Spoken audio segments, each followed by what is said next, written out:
Hoy vamos a celebrar en el Corral de Comedias de Garrovillas de Alconétar un encuentro literario con Espido Freire.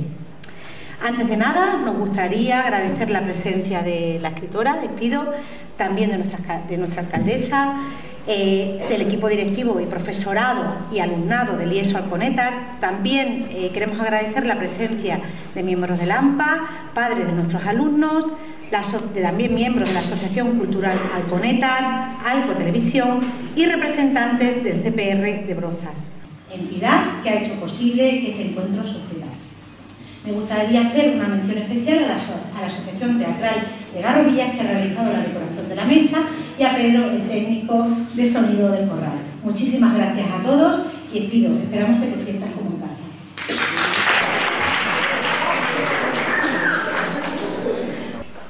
Es un placer no solamente estar aquí con vosotros, sino hacerlo dentro de este corral de comedias, que sirvió, por lo tanto, para que quien a veces no sabía ni leer ni escribir pudiera disfrutar de obras clásicas y se pudiera acercar a la literatura que ahora estudiáis en el aula, que ahora podemos entender que es parte de nuestro propio patrimonio literario. Vengo de haber estado en este caso en un cole, en Cáceres, y una de las preguntas que me hacían era si conocía esta tierra o si era la primera vez que venía, o si... Dámelo a mí, yo me lo quedo. Perdón. Y lo cierto es que no.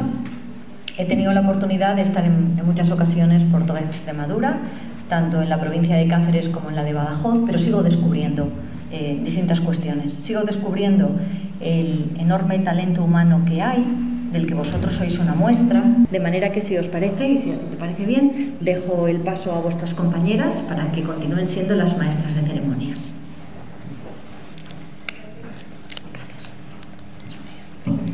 Es una gran suerte que podamos realizar un encuentro con Espido Freire, autora que cuenta con fama tanto nacional como internacional.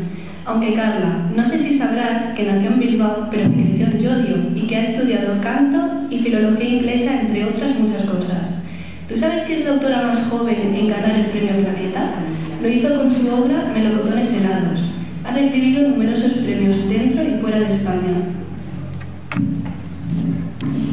Sí, lo sabía. Además, Espido tiene una producción literaria muy extensa, que abarca la novela juvenil e infantil, el relato, el ensayo, la poesía y las biografías literarias. No sé si tú conoces estos datos, pero nuestra autora es traductora, realiza colaboraciones en prensa, radio y televisión, y además dirige el Máster de Creación Literaria de la Universidad Internacional de Valencia. Sí, conocía todos estos datos. Con una biografía tan completa e interesante, es normal que nuestras compañeras y compañeros tengan tantas preguntas preparadas. Sé que las alumnas y alumnos de segundo de ESO tienen mucha curiosidad de saber por qué te hiciste escritora. Les cedo la palabra. ¿Cuándo y cómo me hice escritora? Es la pregunta, ¿verdad? Bueno, se considera que una persona es un escritor, o en mi caso una escritora profesional, cuando hay una editorial que apuesta por ti. Ahora eso ha cambiado mucho y también hay posibilidades de que un autor decida arriesgarse a publicar su propia obra. Es lo que se llama un autor autopublicado. Pero todavía hay algunos prejuicios respecto a eso y se considera que un autor salta a ser profesional cuando colabora y cuando su obra ha sido publicada por una editorial. Entonces, si eso lo tomamos como medida, fue con esta primera novela en el año 98. Hola, yo soy Hugo González y te quería preguntar qué libros leías en tu infancia y cuál es tu sitio favorito para leer y escribir. Son dos preguntas muy distintas. Una de ellas te la contesto rápido. De niña leía todo lo que podía, lo que caía en mis manos. Por ejemplo, el gran sitio de referencia de donde yo sacaba los libros era una biblioteca municipal, la biblioteca del lugar donde yo crecí. En el cole había una biblioteca, pero estaba cerrada siempre. De hecho, yo creo que esa biblioteca sabíamos que existía porque la vimos alguna vez abierta para limpiar. Impecable.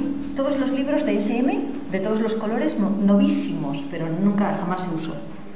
Se usaba para votar, por cierto, porque como era colegio, era cole electoral. Y en el instituto teníamos otra biblioteca, pero tampoco no había bibliotecario. Hola, me llamo Mara. Me gustaría saber si cuando escribes una novela la presentas directamente a un premio o bien se lo das a la editorial. También me gustaría saber si la editorial te exige una obra cada cierto tiempo. Muy buena pregunta. La editorial, o luego tienes a los pequeñines que tienen unas voces que sin micro y sin nada ya. La editorial, en mi caso, no me exige un libro cada año ni nada parecido. Hay gente que firma contratos que son así. Yo llevo muchos años en el mundo editorial y, como veis, además publico con varias editoriales diferentes. Por ejemplo, este libro es de Bucket, que es la edición de bolsillo de Planeta. Ahí tienes Planeta, ahí tienes temas, sí, Ariel, perdón. Este primero es el de temas de hoy y luego se publicó en Ariel. Ahí tienes Anaya, aquel de ahí es de la esfera de los libros, este que es de relatos es de Páginas de Espuma. Es decir, trabajo con varias editoriales escogiendo cuál creo que es la mejor para cada uno de mis libros. Hola, me llamo Inés y me gustaría preguntarte algo sobre el premio Planeta. La última ganadora ha recibido fuertes críticas en los medios de comunicación. Antiguamente, el premio se entregaba a las obras de mucha calidad literaria, como por ejemplo la tuya, Melocotones helados. ¿Qué piensas sobre la calidad literaria de los últimos premios Planeta? El premio Planeta es fácil de criticar. Y es fácil de criticar por varias razones. Una de ellas es que es muy visible, que todo el mundo lo quiere ganar. Y otra de ellas es que ni la escritora ni la editorial van a contestar. Pero hay algunas editoriales que lo que otorgan son premios. La diferencia con el premio y el concurso es que en el concurso generalmente se hace una especie de selección entre todas las obras que llegan. En cambio, los premios muchas veces pueden ser asignados o pueden ser ganados por invitación. Se puede sugerir a un escritor o a otro: oye, mira, sería interesante que te presentaras. Hasta el premio Primavera o el premio Seix Barral, vemos que algunas editoriales se caracterizan por tener premios de una muy buena calidad y otros tienen unos premios más divulgativos, es decir, más accesibles para todo el mundo. Y el Planeta casi siempre ha sido accesible. De hecho, hace unos años lo ganó un autor, Javier Cercas, que tuvo muy buenas críticas, y Manolo Vilas, que fue el finalista, y ese año, por ejemplo, el Planeta no recibió ninguna crítica. Pero ¿qué ocurre? La gente lee de todo. La gente lee novelas más fáciles y más difíciles. Y eso es lo que yo quiero decir respecto al premio. Yo estoy muy orgullosa del mío y de haberlo ganado como lo gané, que fue cuando era una desconocida. Y el resto, bueno, pues yo creo que con lo que he dicho ya puedes sacar conclusiones. Creo que ahora es el momento perfecto de viajar a Ermita Augusta. Y lo Emérita Augusta. Y lo haremos de la mano de Marco, un joven romano que vivirá muchas aventuras con su amigo Aselo. Ambos son los protagonistas del Chico de la Flecha y del Misterio del Arca. En el prólogo del Chico de la Flecha dice que siente amor por el mundo escolatino. ¿Hay otra época histórica que te fascine tanto? Pues muchas gracias por tu pregunta. Es cierto que en el prólogo hablo mucho del mundo de la antigua Grecia, de la antigua Roma. Hoy, por cierto, son los idus de marzo. Hoy es el día en el que mataron a Julio César, el que lo asesinaron y dijo la famosa frase: tú también, hijo mío, cuando Bruto le asestó la última puñalada, ¿no? Eso supuso toda una serie de guerras civiles en Roma y supuso que al final se impusiera su descendiente, su sobrino nieto Augusto, y que comenzara la época imperial. O sea que hoy es un día importante en la historia realmente de Occidente. Y nosotros somos herederos directos de los romanos en muchos aspectos. ¿Por qué me interesa el mundo romano? Bueno, pues porque conocerlo implica conocer gran parte de Europa, implica saber de dónde venimos. Pero sí que es verdad que ha recibido mucha atención y que hay otras épocas históricas sobre las que pasamos de puntillas. Por ejemplo, la España musulmana, que todavía no era exactamente una España como tal, pero que dejó un legado importantísimo en prácticamente toda la península. Yo estoy ahora estudiando el doctorado en Historia y lo estoy haciendo sobre historia de Latinoamérica y de los pueblos indígenas, para completar precisamente mi formación como escritora, como filóloga, completarlo también con elementos de historia. Es decir, siempre me ha gustado muchísimo la historia y la documentación histórica, y ahora pues lo quiero acreditar precisamente con una titulación determinada, que es ser doctora en historia. ¿Y por qué elegiste Mérida como lugar para una trilogía?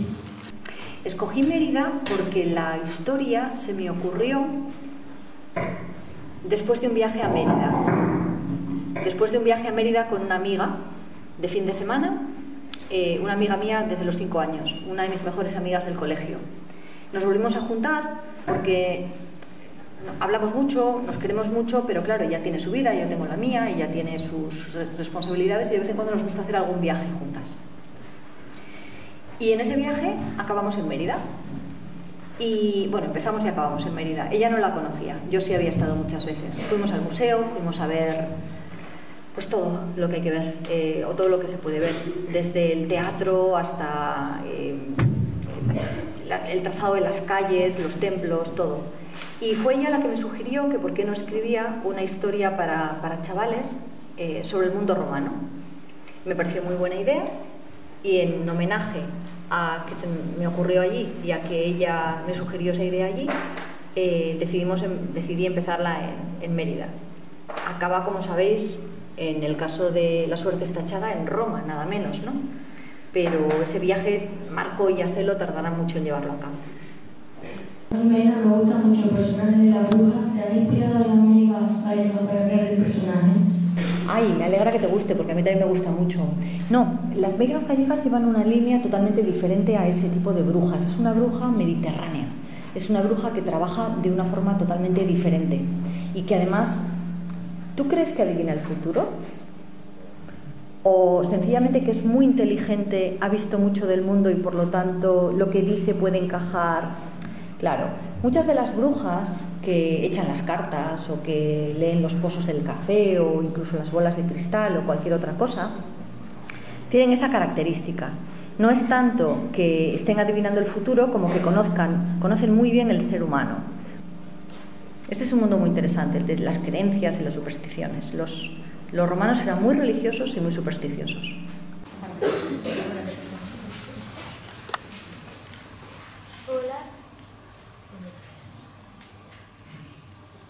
Hola, yo me llamo Andrea y me he leído tu obra El misterio del arca. Y quisiera saber que por qué Marco guía al mar en otro lugar, como por ejemplo la Galia. Porque en un viaje que hice yo personal, en el que me fui a la zona de Castellón, hice el viaje de Marco, venía desde el interior y de pronto vi el mar. Venía además dormida en el coche y cuando no iba conduciendo yo, obviamente. Y cuando abrí los ojos de pronto vi el mar de frente y dije, ¡ay, esto quiero que lo cuente Marco! ¿Cómo puede ser la vez en un niño, en un chico de esa época, que viera el mar por primera vez? Porque claro, un chico en emérita, te digo yo que veía el río Ana, pero no veía ninguna otra cosa, ¿no? Entonces, nosotros hemos visto el mar muchas veces antes de ver el mar. Lo hemos visto en películas, en documentales, en fotografías, en cuadros, pero ellos no. Ni siquiera tenían muchas veces el óleo, tenían mosaicos con animales marinos, o con olas, o con ondas, pero de pronto ver el mar por primera vez me pareció que era muy, muy interesante. Y por eso lo llevé allí. También porque era una zona que se suponía que estaba muy civilizada, porque por ahí habían pasado los griegos, los cartagineses, los propios romanos, pero en el fondo si te alejabas un poquito de según qué lugares, continuaba siendo una zona tan peligrosa y tan diferente como describe el propio Marco en esta aventura. ¿Por qué Marco rechaza el casamiento con María? ¿Por qué rechaza el casamiento? Hombre, porque tiene 14 años. ¿Cuántos tienes tú? 12. ¿Tú te ves en 2 años casado? Es que a lo mejor ni siquiera... O sea, una cosa es ver a alguien que te guste y otra cosa es casarte. Y luego había una cosa, que era que las chicas de vuestra edad estarían ya, muchas, sobre todo las de clase alta, estarían ya prometidas. Aunque no las casaran todavía, estaban ya prometidas en matrimonio, incluso a veces desde más pequeñitas. Hay una historia tremebunda, investiga mucho sobre ella una experta que se llama Patricia González, que a mí me encanta. Hay muchos lamentos y muchas inscripciones en lápidas en Hispania, pero también en Roma, que habla de madres, sus padres las lloran, ¿no? De madres muy jóvenes que murieron, y murieron al dar a luz. ¿Por qué morían tantas al dar a luz? A veces porque las circunstancias eran muy trágicas, eran de higiene pues lamentable y demás, pero sobre todo eran porque eran muy jóvenes, porque las casaban a veces con 10 u 11 años y con 12 o 13 estaban teniendo hijos. El cuerpo no estaba todavía formado y moría la madre y moría el bebé. Y hay muchísimos lamentos de los padres de esa niña a la que habían casado diciendo ojalá la tierra te sea leve. Ya veremos en la tercera parte qué pasa, porque él realmente siente algo por Valeria. Pero ¿qué pasa? Valeria se va a casar, ¿eh? O sea, una vez casada, a ver qué hacemos y por dónde resolvemos este tema. O sea que esto me permitía el abordar una problemática que era romana, pero que, como estoy diciendo ahora, no os creáis que en muchos lugares del mundo está totalmente implantado, ¿eh? Por ejemplo, eso lo cuento en mi siguiente libro, en Diversos, en el que hablo de la edad de matrimonio y hablo de... En España hay normas que hablan de cuándo puedes dar el consentimiento para casarte y para mantener relaciones sexuales, pero en muchos otros lugares eso no es así. Bien, pues tras este interesantísimo debate sobre el chico de la flecha, que se solapa, perdona, Cógelo. Bueno, pues tras este interesante debate, pues vamos a pasar a hablar de Irlanda. Yo, tanto Luna como Carla han leído la obra, ¿verdad? ¿Habéis leído este curso? Contadme. Sí, hemos leído la obra de este curso y tengo que decir que me ha encantado. Ay, qué bien. Natalia es un personaje curioso y raro que no logras entender realmente hasta el final del libro. Ya. Sí, sí. Irlanda es una novela que escribí cuando era poco mayor que vosotras, ya os lo he dicho, y es una novela muy peculiar, porque en principio no estaba pensada para que la leyeran adolescentes, pero cada vez más a menudo la escogen como lectura en institutos. ¿Por qué? Porque nos permite hablar de dónde está el bien y dónde está el mal, y qué consideras tú que es correcto y qué no. Te permite hablar de la salud mental, es decir, ¿está Natalia bien o no? Y te permite distinguir la salud mental de la maldad. Hay muchas veces en que cuando alguien actúa de una manera inadecuada o incluso cruel se dice está loco. No, no, cuidado. La locura, que ahora se llama enfermedad mental y que tiene unos abordajes muy diferentes, no tiene por qué llevarte a la maldad. Te lleva a comportarte a veces de una forma difícil, diferente, te lleva a sufrir a ti misma, pero no tiene por qué hacerlo de otra manera, no tienes por qué atacar a nadie, ni herir a nadie. Y por otro lado, es una novela que yo creo que refleja muy bien cuáles son las contradicciones y los miedos de la adolescencia. Y los miedos de la adolescencia son los mismos ahora que cuando yo era adolescente, que dentro de 30 años cuando nos encontremos con adolescentes. Las circunstancias son diferentes, pero el desarrollo, el dejar atrás la niñez y llegar de pronto al mundo adulto, las dudas, las complicaciones, que tu cuerpo cambie, que tengas que irte a un lugar diferente, a un lugar que ya no es tan seguro como era tu casa, o por el contrario, que por fin puedas irte de tu casa porque no te encontrabas allí a gusto. Todo eso es complicado y creo que Irlanda en particular lo refleja bastante bien. Pues hay una ronda de preguntas, ¿verdad? Los alumnos de tercero y cuarto de la ESO se han leído la obra y tienen... Muy también bien. Tengo que indicar que el profesorado, tenemos un club de lectura y leímos también la obra, y tanto docentes como alumnos. Qué bien. Y no, bueno, esta fue una novela además que en su versión de cuento la presenté al premio del instituto, lo cuento siempre, y los profes decidieron que era la mejor pero que no me daban el premio, porque no querían que los chavales leyeran este tipo de... sí, que no querían enfrentarse a este tipo de cosas. Entonces le dieron el premio a otro compañero mío que presentaba una visión más positiva de la adolescencia, y palomitas, y mariposas, y flores, y yo ahí toda torturada con mis 15 años, el mundo es un lugar hostil, ¿no? Y contaba pues lo que me parecía. Y mi gran venganza ha sido que años más tarde se sigue leyendo en colegios, en institutos, y que lo leen los profes. Pero bueno, ha cambiado mucho también nuestra forma de abordar cuáles eran los problemas y los silencios, ¿no? De hecho, muestra pues eso, la enfermedad mental, y hoy en día es un tema...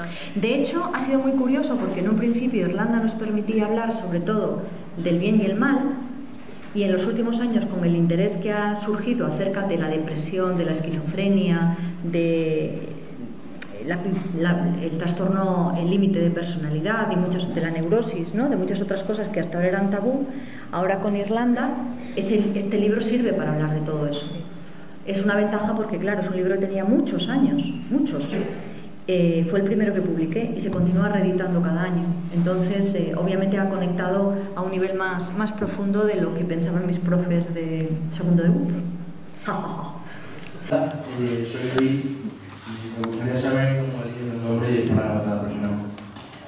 ¿Cómo elijo los nombres? En el caso de Irlanda, cada uno tiene un sentido etimológico, es decir, si tú buscas el significado de cada nombre, tiene un sentido. De hecho, la propia Natalia está interesada en la etimología y te lo facilita. En otros libros lo hago porque, si es una novela histórica, en la época romana no puedes llamar a una chica Jessica, pero sí que la puedes llamar Valeria o sí que la puedes llamar Virginia. Entonces se hace una labor previa para que cada nombre coincida con esa época o con esa zona. Y en otros casos lo hago porque sean nombres sencillos y fáciles de recordar o complicados y que te exijan un esfuerzo para recordarlo. Aquí no tenéis la novela Nos espera la noche, pero por ejemplo, Donde siempre es octubre nos espera la noche, transcurre en una especie de lugar imaginario y los nombres son prácticamente todos inventados o complicados. Y luego, bueno, por ejemplo, en la historia de la mujer aparecen nombres propios, pero son nombres reales, nombres que han sido extraídos de la propia historia de la humanidad. Me gustaría saber si la habitación de Natalia durante la obra se va llegando de modo a medida que el personaje se va desarrollando en la obra. ¿Tiene que ver con los problemas mentales que tiene? Sí, yo creo que sí. No sé cómo lo vives tú como lector o cómo lo habéis interpretado vosotros, pero yo creo que sin duda la respuesta es que sí. Natalia es un personaje, como decía tu compañera, difícil de acercarte, difícil de entenderla. Solamente la entiendes al final y muchas veces incluso te obliga a volverte a leer el primer capítulo para ver si lo que te dijo fue mentira o fue verdad o qué demonios le está pasando a esa chica. No es fácil de entender. Irlanda es mucho más sencilla de entender. Irlanda es insoportable, yo no puedo con ella. De hecho, cada vez que leo el libro me cae peor y peor y peor. Pero sí que es mucho más lineal, es mucho más fácil entender cuál es su sistema de razonamiento. Primero, ahora. Hola, soy Clara. Y la obra se indica que Clara significa tierra de los hilos enteros. ¿Qué relación tiene el nombre con el personaje del libro? Yo creo que es muy evidente, ¿no?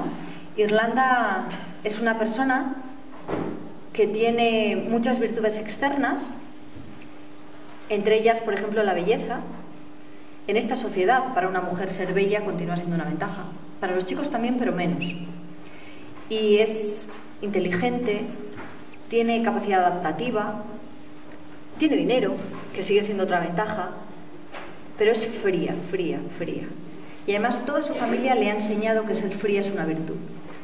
Acuérdate las escenas que se cuentan de la abuela, de los antepasados. Natalia no se percibe como alguien frío ni cruel, aunque poco a poco empezamos a cambiar de idea sobre ella. A lo mejor también tiene esa capacidad para ser fría y cruel. Entonces, Irlanda me permitía, a través de ese nombre, darte una pista acerca del personaje. Irlanda, además, como nombre propio, suena bien. Hay un montón de niñas que han llamado Irlanda a raíz de mi novela. Fans que me escribían y me decían, si no te importa, le voy a llamar a mi niña Irlanda. Y yo, tú verás, no es un personaje muy positivo, pero si quieres llamarla Irlanda, en Estados Unidos, en cambio, Ireland sí que es un nombre bastante común para niñas.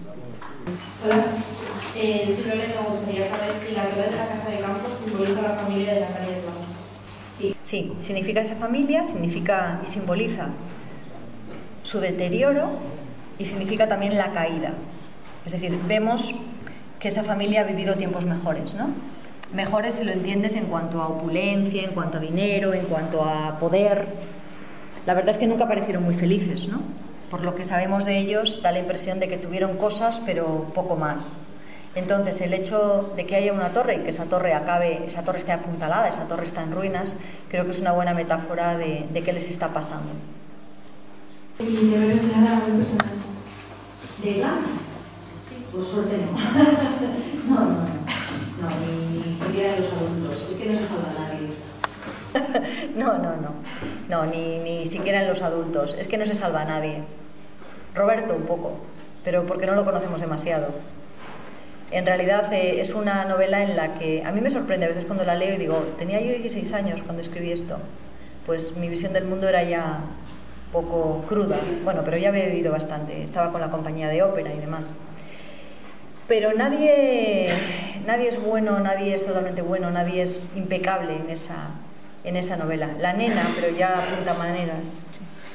O sea que no, la respuesta es de esta. En general no me veo reflejado en los personajes de mis obras. Son cosas que yo creo, pero no son yo. Y eso tranquiliza mucho a quien me conoce.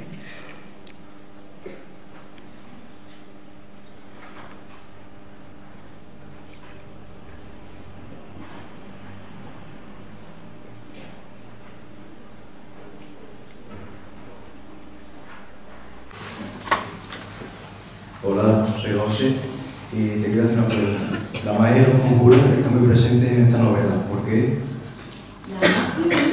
La magia y... Los conjuros. Ah, los conjuros. ¿Recuerdas que antes he dicho que la tortuga era una forma de demostrar que Natalia tiene mucho miedo a lo que no puede controlar? Pues la magia y los conjuros son la otra parte. Ella tiene la impresión de que si hace eso, ocurrirá otra cosa. Bueno, los conjuros son para eso, ¿no? Las maldiciones, los hechizos, los rituales. Entonces, en algunas enfermedades de tipo neurótico se generan obsesiones y se generan rituales. Es decir, si hago esto 3 veces, tendré buena suerte. Si ato y desato la chaqueta 3 veces, eso hará que me vaya bien el día. Cuando está extendido a toda la personalidad se habla de un TOC, de un trastorno obsesivo-compulsivo. Y Natalia no llega a eso, pero sí que es una sensación íntima que ella tiene de que si hace tal cosa estará protegida. Es como la otra variante o la otra cara del miedo que tiene a lo que no puede controlar. Piensa que lo puede controlar, que algo lo puede controlar si hace a su vez un ritual o un conjuro. Sirve para eso. Creo que... ¿Alguna pregunta más? ¿No? Sí, vale. Bien, pues nada, como colofón a este encuentro literario nos gustaría hablar un poquitín sobre tu última obra publicada, que es La historia de la mujer en 100 objetos. ¿Me acercas esa obra ahí? El último libro. Ese. Gracias. Y nuestras presentadoras, Carla y Luna, ¿tienen alguna pregunta que hacerte? Muy bien. Sobre esa y sobre ese nuevo proyecto que va a publicarse el día 20. Ah, sí. Sí, soy.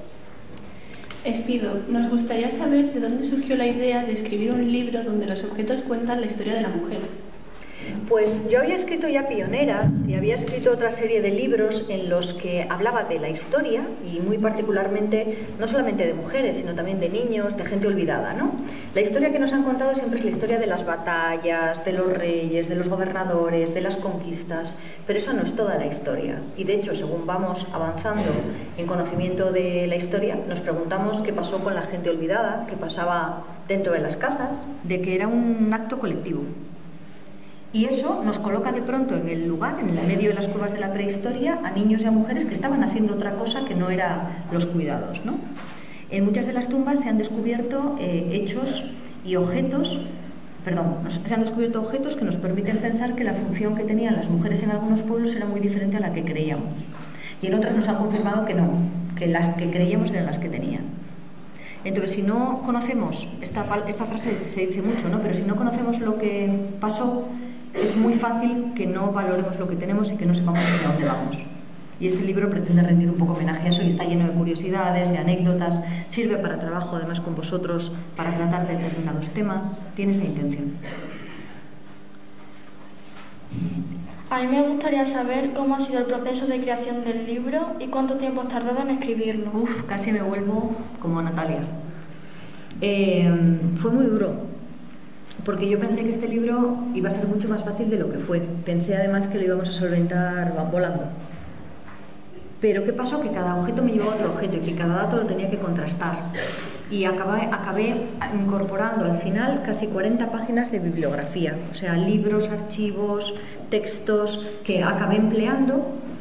40 páginas, no 40 libros. En los que me documento y aún así hay hechos que desde que he publicado el libro han quedado ya anticuados. Por ejemplo, hay una protagonista, Ada Byron, que a mí me encanta, que transcurre en un instituto en el que hay 2 profes, Laura y Antonio, que deciden proponerles a los chavales hacer un periódico. Entonces reúnen un equipo. Ese equipo, pues tenemos una chica adoptada de origen chino, tenemos un chico musulmán, tenemos un chico que viene de otra región que está sus padres se han divorciado, tenemos una chavala normal y corriente, tenemos otro niño muy tímido, pero que quiere participar haciendo entrevistas, y cada uno de ellos, a lo largo del libro, aporta algo. Uno hace dibujos, otro hace fotos. Pero, claro, los periódicos necesitan una temática. Entonces, aquí lo que han decidido es que cada mes aborden un tema. El primer mes van a abordar de dónde eres y qué idiomas hablas, aparte del tuyo. ¿En tu familia se habla otro idioma? Bueno, pues, ¿qué pasa? Que con el primer número no llegan a tiempo, se han organizado mal. Eso no pasa nunca en los institutos, el intentar presentar un proyecto y que ese proyecto no se acabe. Pero bueno, aquí sí. Y en la segunda parte, pues vamos a hablar de otro tema, y ese tema es, se acerca la Navidad, ¿cómo celebras la Navidad? Y resulta que en el instituto hay gente tan distinta que hay quien la celebra y quien no, hay quien considera que es un fenómeno consumista y quien la cree de una forma muy profunda. Y otro de los capítulos, los chavales van proponiendo y hablan de que en noviembre se celebra el Día del Soltero. ¿Qué significa a nuestra edad, a vuestra edad, tener pareja? ¿Es imprescindible? ¿Es un rollo? ¿Se siente la gente presionada? ¿Qué pasa con quien no consigue pareja o no le interesa? Entonces, dentro de esa diversidad, en que se aborda todo, se aborda quién es diferente porque tiene más o menos dinero, quién es diferente por el físico, porque tiene capacidades de un tipo a otro, quién es diferente de aspecto, quién es diferente por... Vamos tocando prácticamente todos los temas y todos los jardines en los que en el último año y medio hemos estado discutiendo a nivel social. Y bueno, yo creo que ha quedado un libro muy chulo, lo ha ilustrado Raquel Gu. Creo que es muy respetuoso, porque yo parto siempre de ese respeto a la diferencia y a la diversidad, y espero que os guste. A los profes estoy convencida de que os va a interesar, porque sirve como excusa para abordar muchos de los temas de igualdad y desigualdad que estamos ahora tocando, ¿no? Y que va desde, pues eso, desde el derecho de expresión hasta el acoso, a las diferencias, y sobre todo es un canto a la diversidad, a que ser diferentes y ser diversos dentro de una sociedad es algo que nos puede dar miedo, pero que es fantástico. Y además es inevitable, o sea que no nos queda más remedio que convivir con ello de la mejor manera posible. Bien, pues para cerrar el encuentro, pues hemos trabajado las obras, no solo las hemos leído, sino que las hemos trabajado, que desde el Departamento de Lengua creo que enriquece muchísimo la experiencia, y bueno, pues se han hecho de todo, desde club de lectura del Librarium, las books, trabajo de investigación sobre tu vida, obra, booktubers, y bueno, con eso se ha editado un vídeo y queremos enseñártelo para verlo, nos vamos a tener que levantar. Muy bien, claro. Pero queremos mostrártelo.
La visita por el pasado para recuperar el primer beso, la primera esa fue la pasión de sensibilidad que me ha dejado a nosotros, esa atención.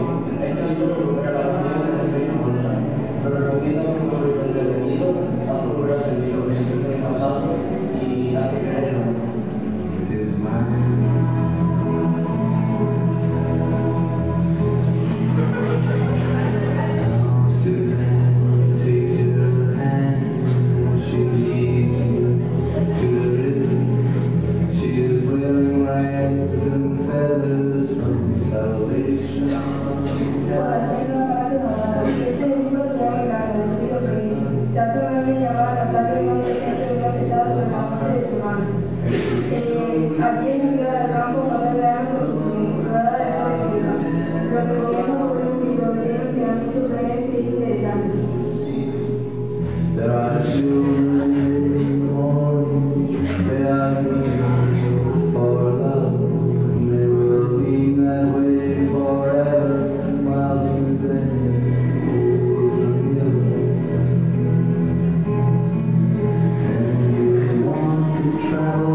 La que habéis hecho con todos estos desplegables.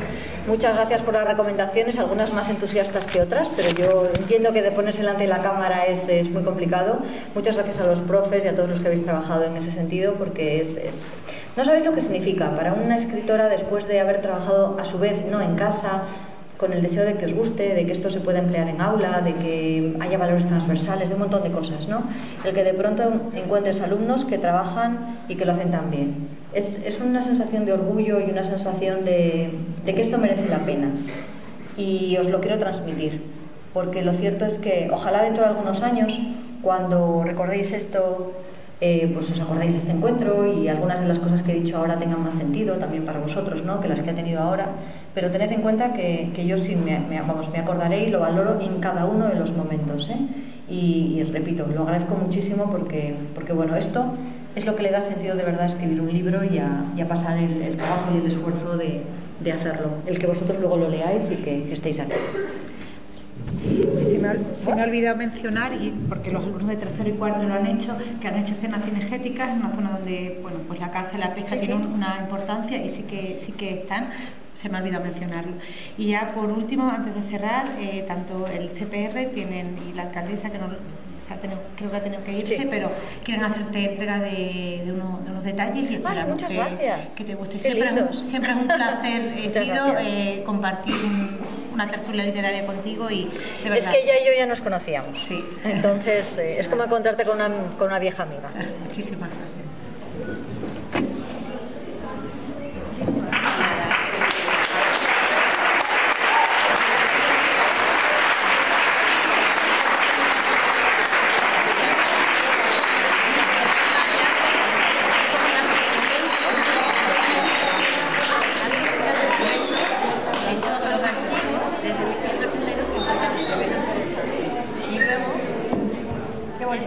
Sobre el TAF internacional, que es a la zona a la que pertenece.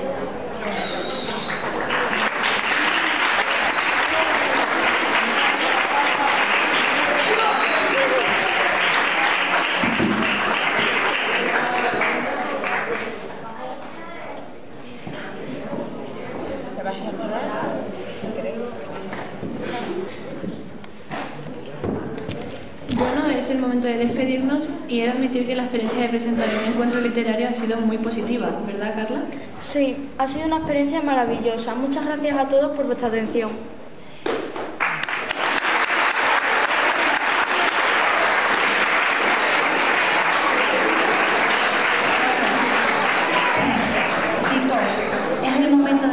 De libros, recordad que los alumnos de la Nava tienen prioridad porque hay transporte escolar, entonces vais a subir, por favor, de una forma ordenada, tened cuidado con los trabajos expuestos y ya podéis subir para que la autora os firme la obra.